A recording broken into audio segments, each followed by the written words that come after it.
Underneath the streets of London, England, an army of more than 10,000 workers has been building a brand new subway. Okay! It's called Crossrail. We're under a very tight deadline. Costing nearly $20 billion. It's one of the biggest construction projects in Europe. Give us a shout if that's going to touch that handrail. To complete this super subway, workers must construct 42 kilometers of new tunnels and 10 vast new stations. Lay more than 50 kilometers of new track. It's the most logistically complicated programmes of work I've ever been on. And build 70 high-speed passenger trains. It's an absolute intense battle. All under a tight deadline. You need to get out of the way here because trains are going to start coming through. It's a trailblazing construction project in one of the world's busiest metropolises. And engineers face a constant battle to keep the city moving. Constructing Crossrail is like undertaking open heart surgery on a patient whilst that patient is awake. The oldest metro system in the world, the famed London Underground, is getting even bigger. More than 60 total miles of railway in the midst of a city that never stops. Inside the London Super Tunnel.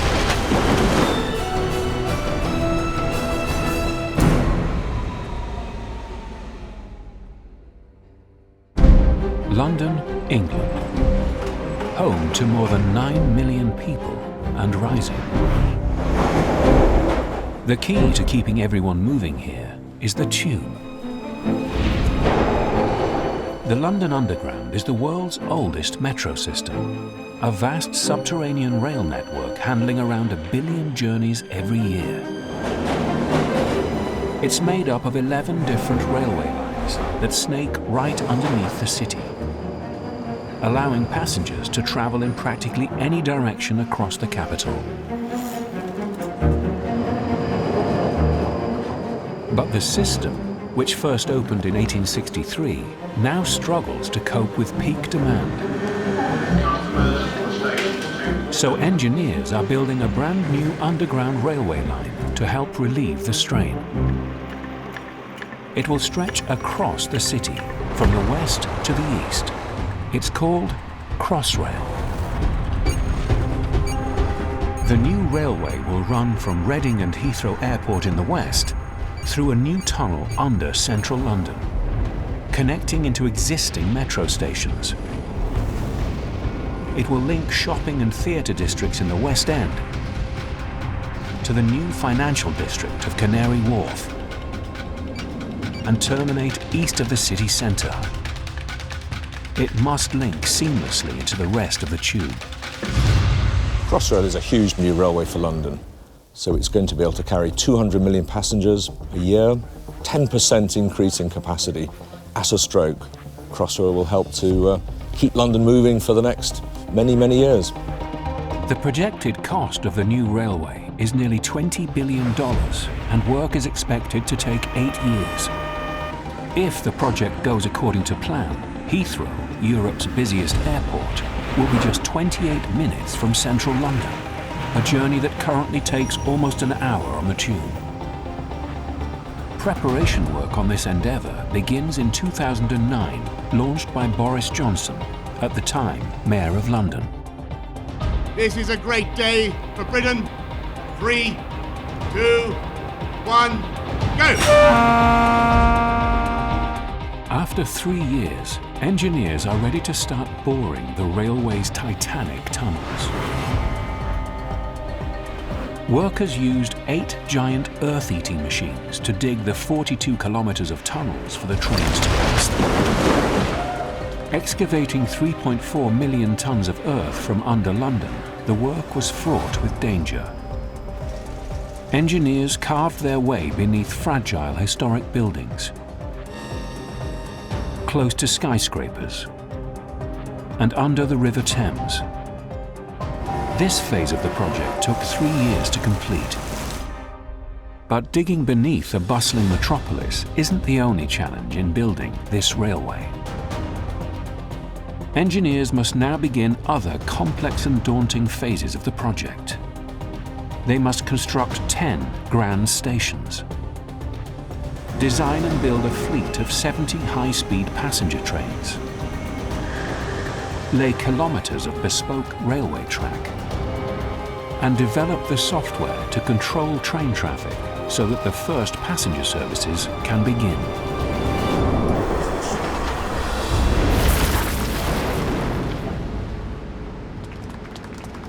As the last tunnel digging machine completes its journey, Welcome to Farringdon. it's at this construction site that engineers are gearing up to build what will be one of the most impressive stations on the entire line. Farringdon Station. Located in the heart of central London, Farringdon is home to Smithfield Market, the largest meat market in the country, and the city's world-famous diamond quarter, Hatton Garden. Once complete, Farringdon Station is set to become one of Britain's busiest train stations, servicing over 150,000 passengers a day. Every day I bounce out of bed ready to come here and come to work and feeling great about it. Project manager Linda Miller faces the mammoth task of making sure its gates open on time. This station is really going to be where the action starts when the railway opens. If you were to take the Shard, which is the tallest skyscraper in Europe right now, and lay it on its side, it would fit inside of my Farringdon station. We're enormous in scale. Our platforms are over 300 meters long. What that means in the future, if you're stepping off the trains at Farringdon, you need to know which way you're going, because if you walk in the wrong direction, you're going to be half a kilometer from where you wished you were. Linda is no stranger to challenges like this. A former US Army pilot and paratrooper, Linda trained in engineering and helped build NASA's Launch Complex 40 at Cape Canaveral in Florida. But constructing Farringdon's $918 million station will be one of her biggest tests to date. Looks great. Afternoon, guys. Linda's team's first task is to dig out 2 huge 8-story deep holes. These will form the east and west ticket halls at Farringdon. Underground, they must widen the freshly dug railway tunnels to create its platforms, then dig out the passageways and escalator shafts to link them to the ticket halls and entrances. Excavating the earth to build the platforms is treacherous.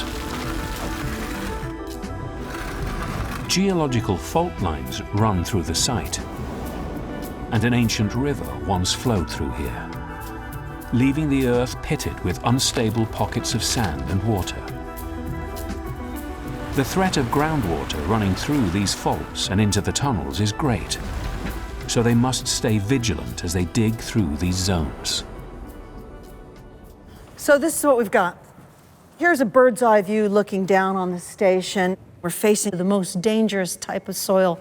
There's not 1, but 3 different fault lines right through the middle of our work. Fault lines present a danger. It provides a pathway where you could have cracks, where you could have future flooding. They use excavators to widen the train tunnels to create the platforms, carefully clawing out the earth. The team are digging out a mountain out from under London. Simultaneously with the dragging away of that soil is the spraying of concrete on that face so that the face doesn't fall in on you. As it flies towards the wall under pressure, it's dry, just barely smack at the time it hits the wall.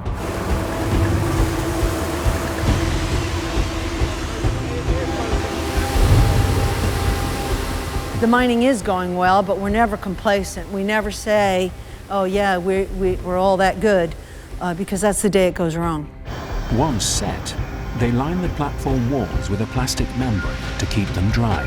The membrane is fully waterproof, tough, durable, and is going to form a seal around our entire tunnel. We are going to be wrapped like a Christmas present. With the platforms dug out and sealed here, the team at Farringdon now face their next challenge: To connect the stations together, builders across the line must lay more than 30 miles of brand new rail track. But space on site is at a premium, and installing Crossrail's track at Farringdon without disrupting other work will be no easy feat. Greg Purcell leads the team responsible for laying the track through this zone. It's not often you get to work on a project of this magnitude. It's amongst the most logistically complicated programmes of work I've ever been on in my career. Workers here will need highly specialised machinery for the task at hand. This machine is called the multi-purpose gantry. There's 4 of these on Crossrail and they're worth about £1 million each. Looks like a transformer and it can change its shape depending on what condition it's working in. This mechanical marvel can lay around 600 metres of rail sleepers every day. The multi-purpose gantries are a godsend, and I would struggle to understand how we build a project like this without that sort of kit. Once the trains start running, these tunnels will be noisy. But right here, the project faces one of its most difficult construction challenges. The team needs to reduce the amount of noise coming from this section of track. Here, we are directly beneath the Barbican. Right directly beneath.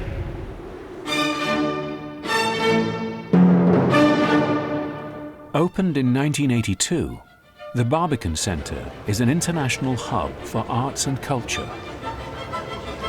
The centre's largest venue, Barbican Hall, sits 1 story below ground. The Barbican Centre is the home of the London Symphony Orchestra, presents regular seasons from the Royal Shakespeare Company. It really is one of the truly great artistic centres in the UK. A lot of music was about exploring the relationship between the very quietest sounds and silence, and therefore a lot of performances really focus on that magical area of audibility. And that's the problem. Barbican Hall sits just 17 metres above Crossrail's tunnels. Noise or vibrations from trains could travel through the earth and into the concert hall, disturbing performances. To guard against this, Crossrail engineers are using ingenious floating tracks, unique concrete slabs of rail track that sit on special springs. As the train passes over these springs, they should absorb most of the energy and reduce noise reaching the theatre. Floating track slab allows that noise to be brought down even lower. On the surface, you won't hear anything when you're watching Hamlet. It takes 150 tons of concrete, reinforced with steel bars, to form each 30-metre-long floating track slab. So what you can see behind you now is all the guys assembling the track. We've got all the reinforcements complete. The spring housings are all installed. We've got all the rail, and this slab is being set up to cast the concrete on top. Are we there, Steve? Yeah.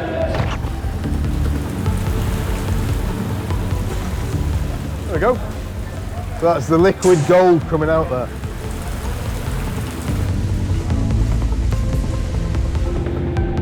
Once set, they screw the springs into place on the underside of the slab and raise it to its final height.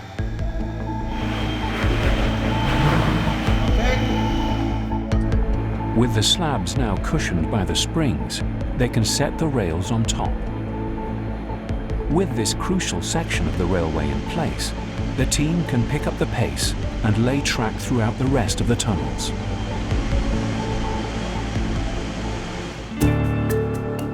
Over in London's West End, the city's bustling theatre district, engineers are excavating huge holes in the ground to construct another new Crossrail station, Tottenham Court Road.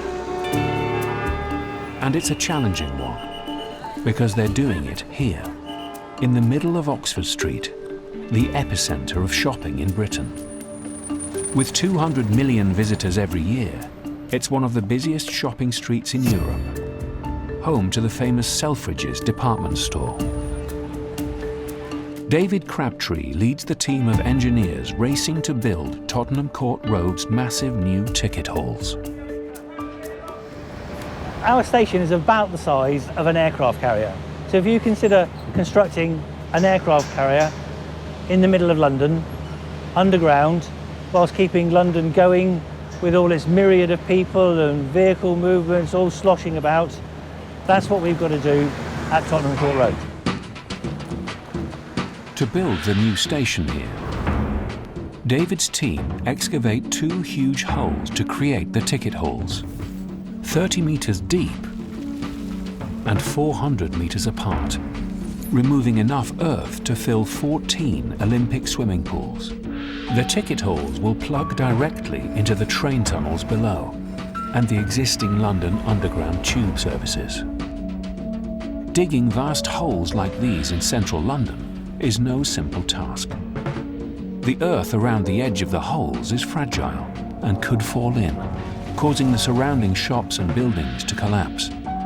So as the team dig down level by level, they install 40 massive props to hold back the earth as they build the station's walls. Now, with the walls complete, they face the nerve-wracking task of dismantling and removing the props. As you can see here, it leaves us a nice big open space, so we've had to put all these props in place. However, now we need to get them out, which is going to be an even bigger challenge. This is engineering on a very big scale. Each 35-metre-long prop helps to hold back the weight of more than 1,500 tons of earth. Then, as they remove the props, the newly built walls should be strong enough to resist the pressure. We're about to start removing our first big prop, and this is one of the moments that we all hold our breath. With support chains attached to the first prop, Come up a touch. That's it. Lovely. they use a mix of oxygen and propane, heated to over 2,500 degrees Celsius, to cut out small squares in the metal. They cut windows out of it, section at a time, just to release the pressure. The more holes they cut, the weaker this prop becomes. They hold their breath and hope that neither the prop nor walls buckle. We're just at the last stage of cutting the final piece now. You'll see a slight bow in the steel where all the pressure's on the smaller area, which is what it's meant to do. It's meant to take the pressure out of it as we're cutting it. Guiding the pieces of the prop up out of the hole through this maze of metal will take great skill and control. Nice and easy now, nice and easy. Hold it there 1 second, hold it there. Just up on your hoist now, up on your hoist. And up you go, all clear, up you go. Keep hoisting up. After 6 hours, the first prop is cleared. It takes a further 6 months to remove all 40 props. And with the space cleared, they work through the night to seal the building and pour the ticket hall's reinforced concrete roof. Thank you, cheers. Only when the concrete has set can they begin the next stage of the work here, to finish the interiors of this colossal station.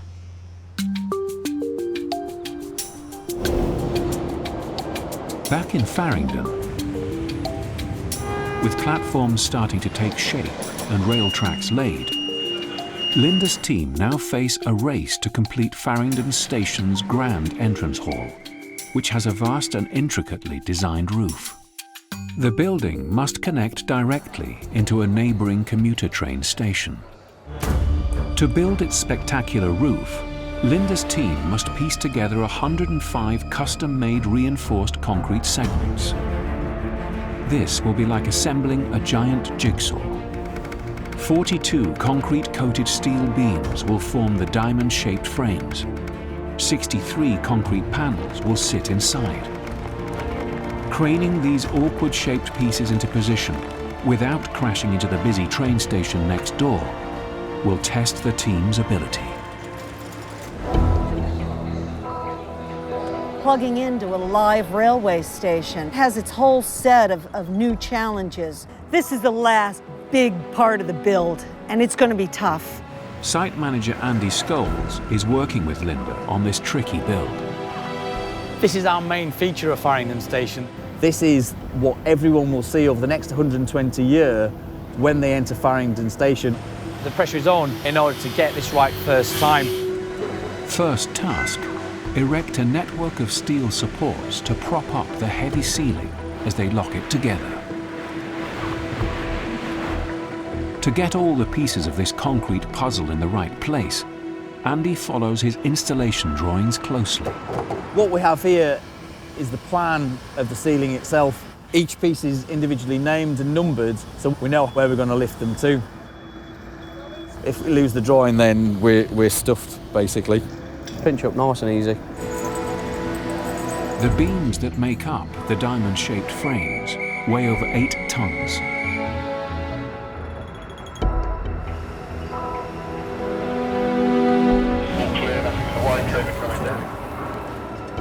Lowering them into position, right next to the operational commuter train station, takes a delicate touch. Okay, coming down. Yeah, very close. We're moving it now to get it into position. Yeah, down on that.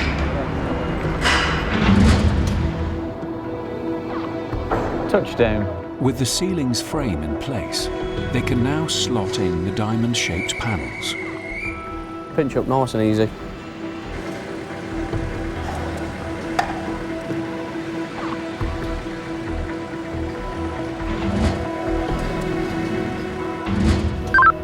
That's it, mate, all clear.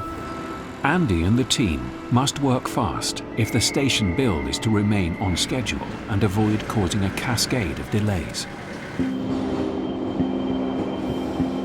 Further east, builders are starting work on another logistically complex station build.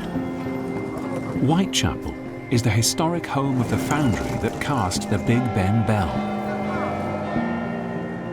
and a market which has served locals for more than a century. One of Crossrail's 10 central London stations will sit in this district, but the station here won't be completely new. Instead, engineers are undertaking a $143 million overhaul of Whitechapel's existing tube station, opened in 1876. Got that out, mate.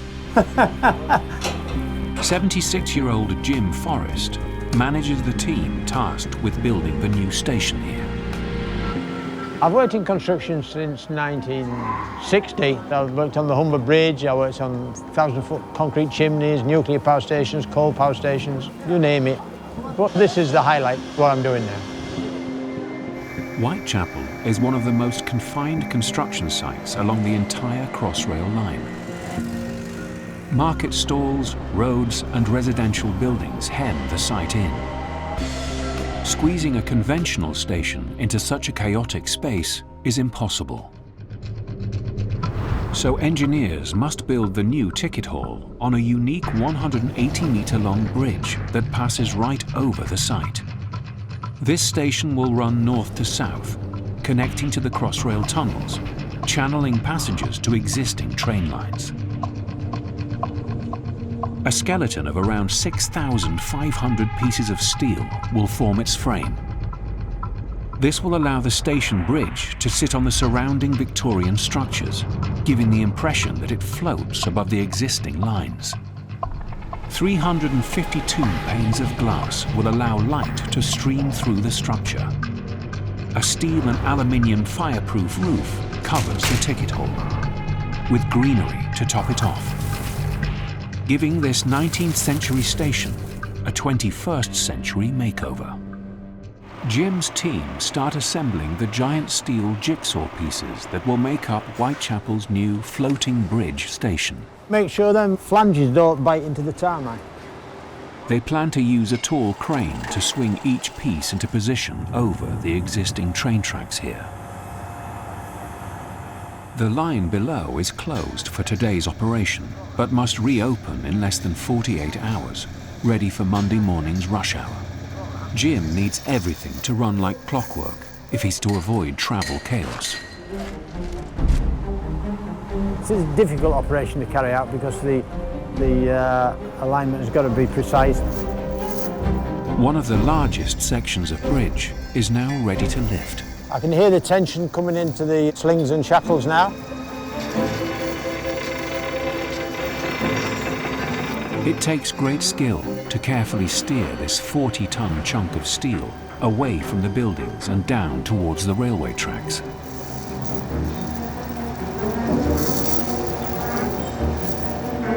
Keep trimming down, another little flick to your left for me. Right, that's nice like that. So far, so good. This section must slot into a 25-metre-long gap. It's going to be tight. Go to your left a bit more, mate.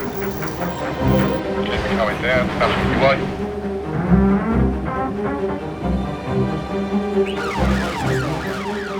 All stop there for me a minute. All stop there. Just as they near the drop zone, they hit a glitch. What do you need to do? Take a foot out of it. Okay. Such a tight fit with the handrails, but to get the unit in, they've got to cut a small gap in the handrail.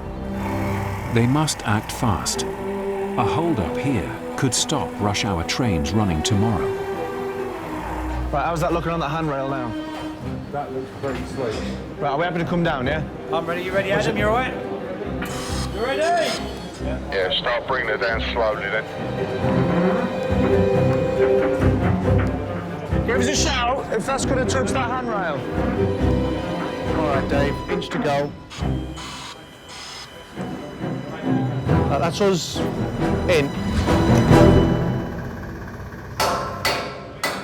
You're looking a very happy chappy. It's gone really well. With this giant steel section now in position, it takes around a year to install all of the 6,500 pieces. Though the steel skeleton is a huge milestone, they still need to construct the walls, roof and interiors if this station is going to be ready for opening. Workers across the line are making progress. They install wall cladding, huge ventilation fans, and miles of cabling to give the stations power. Engineers have also started work on building another key element of the railway, its trains. The railway's 70 new high-speed trains will each carry up to 1,500 passengers and come with air conditioning and Wi-Fi on board. We can build all the stations and track you like, but the trains have to be there as well. The £1 billion contract to design and build Crossrail's rolling stock has been awarded to the owners of this historic train factory in Derby, 183 kilometres north of London. Workers have been building trains on this site for more than 140 years, but constructing the Crossrail fleet will really test the mettle of these seasoned train builders. It's a massive challenge, going from effectively a blank sheet of paper to ramping up to producing a whole fleet of trains. It's a huge task. And so you can see that there's a tiny gap there. Yep. They have just 24 months to design, build and test a fleet of 70 new trains consisting of up to 9 cars each. A tall order. Capable of travelling at speeds of 145 kilometres per hour, each passenger train will be over 200 metres long, the length of more than 2 football pitches. The team is designing their floors, walls and roofs to be made from aluminium. They must be compact to squeeze through the tunnels, but big enough on the inside to accommodate up to 1,500 passengers. The trains need full air conditioning and live passenger information boards. The stakes are high. What time the covers come in? It's up to 24-year-old Kane Jellyman to keep this £1 billion train build on track. These are the largest length trains we've actually produced on the site. and the largest length trains you'll probably see on London Underground for a long while. There's 5 key steps into making it look like an actual train. The underframe comes in, which is like the floor. The roof is loaded into the jigs. Followed by that, we bring the body sides in.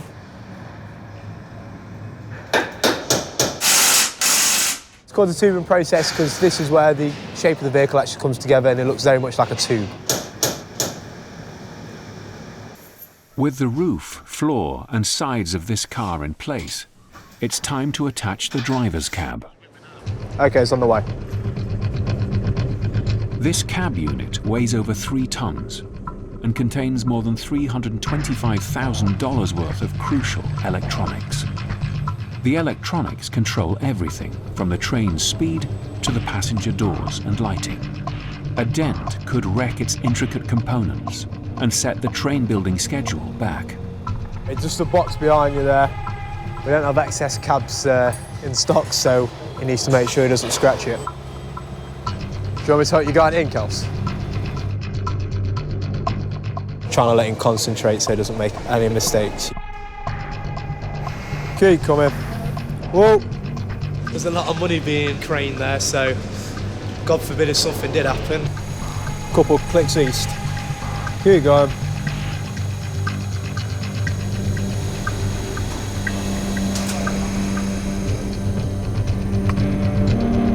Nice landing.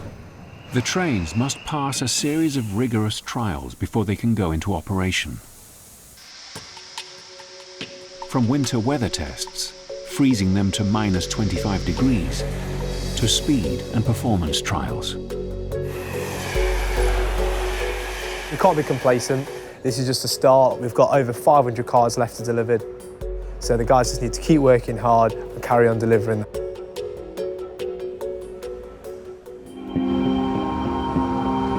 Across London, stations are fitted with ticket turnstiles, lighting, and escalators. Here at Crossrail's new Bond Street station, in London's luxury retail quarter, builders are installing the longest escalators on the line.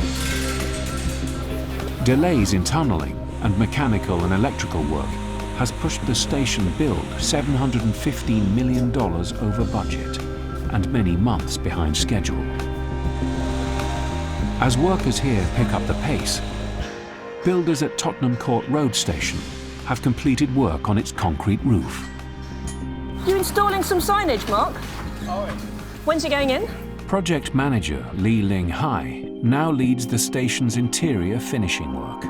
This is the time when we are turning empty structures and empty tunnels into living, breathing buildings with lighting, with cladding, with fixtures, with fittings. Being a project manager of a station on such a complex project is a bit like holding on to 400 spinning plates and making sure they're delivered in exactly the right place whilst riding a unicycle crossing on a tightrope. Today, Lee Ling's team is waiting for a construction train to deliver the station's platform screen doors. It's really important to get the platform screen doors in, because without the platform screen doors, we're not going to be able to open the station. Engineers must install 4 kilometres of floor-to-ceiling platform screens in 8 new stations. The screens stop passengers falling onto the line and maintain airflow around the station. Each screen unit is made from bomb-proof glass and has a straight edge. But Tottenham Court Road's eastbound platform is a 234-metre-long curve, shaped to avoid hitting a subterranean maze of sewers, foundations and other rail lines. So Lee Ling's team is relying on a construction train equipped with special robotic arms to carefully lift and connect each screen at a 0.4-degree angle from one another. If the angle is off, the screen could jut out and collide with an oncoming train. They must fight for every inch of space. The more screens they install, the tighter their worksite becomes. Lead engineer Frank Foley is in charge of installing the platform screen doors on site. The first step is for the train to be carefully aligned in the correct spot to start unloading the first module, to lift the module off the back of the train and align it accurately with the brackets that are already installed on the platform. Ready? Using a remote control, workers carefully guide the train's robotic arms to move each screen into position. All right, coming down. Go right a touch. Okay. All in. It's that nail-biting time when they find out if the brackets are in the right place or not. I'll go back a touch. Lining up each screen, weighing the equivalent of a family car, with its brackets, takes a delicate touch. Yeah, that's good. Yeah. It's a bit fiddly with the spanners to do. They do have to be careful when they're installing the doors. Okay, all good. That's the first one done. So we've still got a long way to go. Over the next 9 weeks, Frank's team raced to install the remaining 137 screens.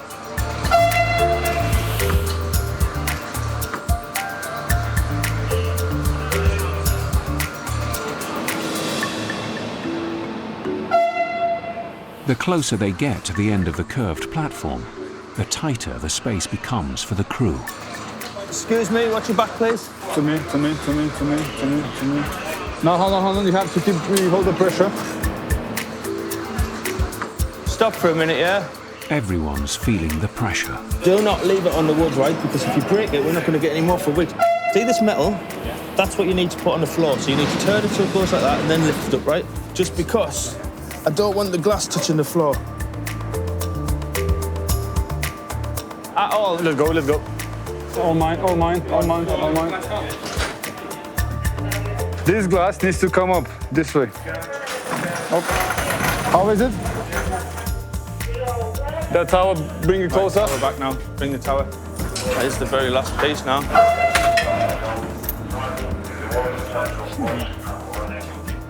Yeah, one ball in. That's it. All done. The doors are finally in, but 6 weeks later than originally planned. By the summer of 2018, delays completing the intricate station construction and tunnel finishing work impacts the testing of the railway, so more time and money will be needed. Afternoon, friends. Afternoon. After 6 years, work at Farringdon station is progressing, and Linda can get her first glimpse of its grand entrance. Wow.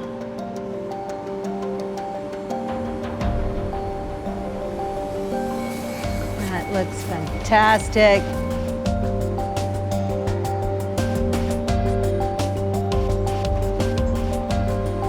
It's like when you walk into a cathedral. It is a relief to finish the last of the big builds on site. I suppose it's a little sad too, as it is whenever you accomplish something that feels great. Say diamonds are forever, but these diamonds are meant for 120 years at least. Finishing work ramps up across the line, and by 2021, stations are slowly starting to complete, including Farringdon Station, Lee Ling's Tottenham Court Road station. This is a huge milestone. We can see the finishing posts. And Jim Forrest's floating station at Whitechapel. This is a landmark for us, and it demonstrates to everybody here that we are capable of delivering this station as we said we would do. But the formidable scale of this engineering endeavour has pushed the project more than 4 years past its scheduled opening date. The cost of the project has also spiralled to nearly $25 billion. As work on the tunnels, platforms, stations and trains completes, one area of the railway that is still being tested is its software.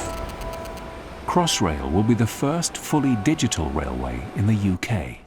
It has one of the most complex systems of rail software in the world to control everything from the trains and signals to CCTV and platform doors. The person responsible for ironing out any bugs in the software is Pradeep Vasudev. Pradeep has nearly 40 years of experience developing computer software for transport systems, from tube lines to military aircraft. Crossrail has built this $13 million facility, where his team has spent more than 3 years testing out the software using virtual trains on virtual tracks. My interest is making sure all the bits work together. For me, finding any issues early on is absolutely the thing we need to do. There's nothing worse than finding it out on the railway. Their job is to push the new software to the limit, seeing how platform doors perform and discovering how the trains cope with errors. Each version can hide as many as 250 bugs that need to be rooted out and fixed. Jim, if you can start driving the train. Today, nearly 13 years after construction work first began on the project, the team is finally ready to conduct a full live trial of the railway. This is a critical moment. They aim to run the intended timetable service of 24 trains per hour. A tall order. Today, we're trying to prove that we can run a sustainable, consistent service at 24 trains per hour. That is the ultimate timetable that we'd want to run for Crossrail. We've got to a point now where we're confident that system technically can achieve it. Everything has to work perfectly. With only 2.5-minute gaps in between trains, running a fault-free service to time will be a challenge. To do this, they will need to use a radical new feature called auto-reverse. During rush hour, trains sometimes need to switch direction to relieve the busy central stations. To avoid the driver having to walk 200 meters to the cab at the other end, wasting valuable minutes, these trains have a much quicker solution. When they need to do a fast turnaround to head back into the West End from Paddington Station, the driver activates an auto-reverse feature that allows the train to drive itself. In this mode, when the computer takes over, it swaps tracks and changes direction. As it moves back into the tunnels, the driver is free to walk to the cab at the other end of the train. Auto-reverse is the key to the railway hitting its 24 train per hour target. The early tests of its software demonstrated that it was safe, but its real-life performance has been far from reliable. Auto-reverse is absolutely crucial in our ability to run a 24 train per hour service. Without it, we would struggle to run a consistent service at that level. Assisting Pradeep in the railway's control room is Systems Integration Manager Rory Mitchell. The main thing that we've not tested before at scale is having trains every 2.5 minutes in the whole tunnel section. So it's difficult to predict what might go wrong.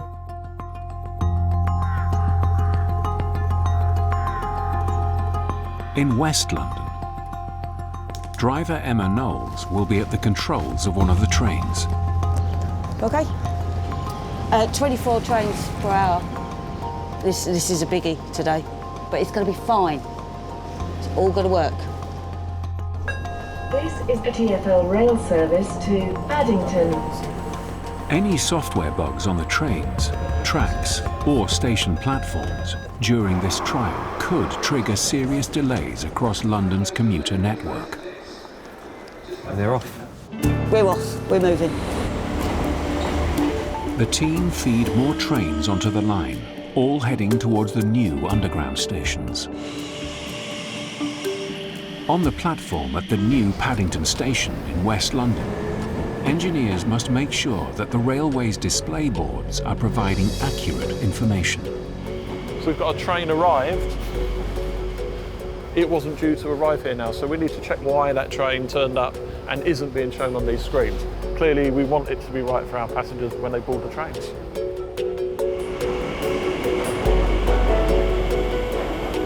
This train has arrived showing not in service, whereas we would normally expect it to show terminates here. As you can see, we're down into the fairly small scale issues that we're trying to deal with now. The display board faults are yet more glitches for Pradeep's software team to iron out before the line can open.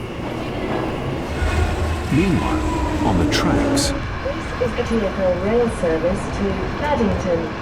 Emma pulls into Paddington. Here we go. Here she will attempt to put the train into auto reverse to turn it around and travel back in the opposite direction. Is everybody off that needs to be off? Because I'm closing the doors now. Right, auto reverse. Auto reverse.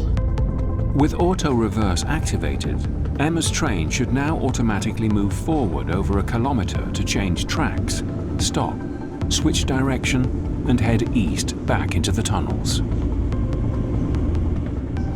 So, as we come out, we're going to come out into daylight to Westbourne Park sidings, and it's safety. Check there's no trespassers. If there is a trespasser, emergency stop. For those used to driving trains manually, the auto mode takes some getting used to. That's scary. No driver, that is so scary. Mild heart attack. Oh.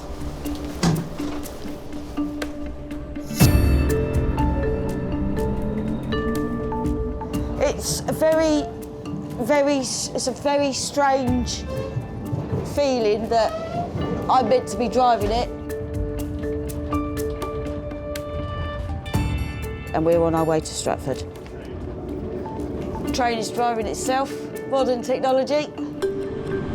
The auto-reverse software on this train has worked perfectly and allows Emma to begin her route east along the line.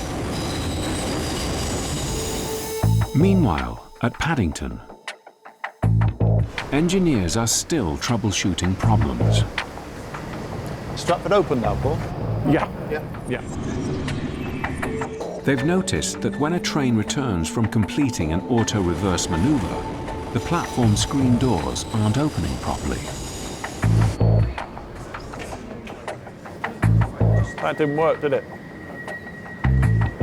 So that's another one to note. We're not sure why that didn't work, but it didn't work. They should all open completely. So I think, there you go, see? That's the door blade. We need to fix it. We will fix it. While the team deal with door problems in West London, I think we might have an issue with the trains. The control room is witnessing a train jam in Stratford, East London. We've now got 4 trains queuing up to get into Stratford, which is not going to rectify quickly. And then we've got delays on about half of the trains. I didn't think it would be this bad. To add to their problems, another train has become stuck at Paddington. The train at Paddington has got quite a major failure. The guys have been trying to reset it, so we're a bit stuck. We've got 12 trains between Tottenham Court Road and Westbourne Park. It's now up to the signallers to coordinate the trains to clear the gridlock and reboot the railway's software. Let's get it at least to Farringdon and try and change ends and see if we can clear enough to... Yeah, at least we create some space. Yeah. After nearly 4 hours of trying to reboot the software and multiple attempts to untangle the fleet, Are you calling it? the team are forced to abort the test. The system is brilliant at managing steady state, and it's actually really good at managing like partial degradation when we've got minor delays. But when it gets to such a bad situation and you've got a train that's blocking the line, there's not much it can do. It can't teleport trains around the blockage. Because we had so many delays, we had to suspend the service and park all the trains up in the depots. The team didn't make their 24 trains per hour target today. And there are still more glitches to fix. It's unfortunate, but but it's our baby and we've got to deal with it.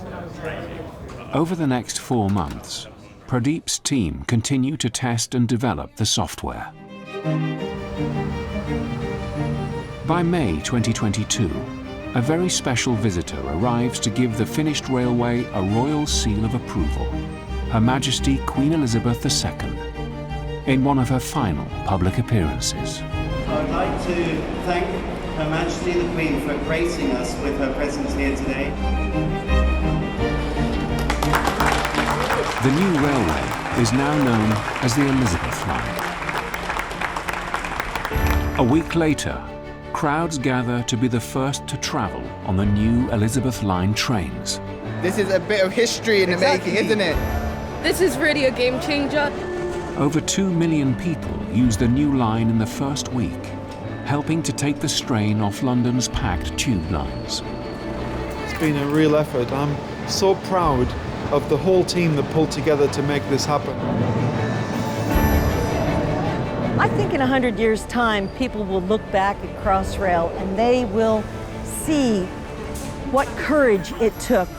Future engineers, future British citizens will say, this is awesome. This is an amazing project that is for the benefit of everyone in this region.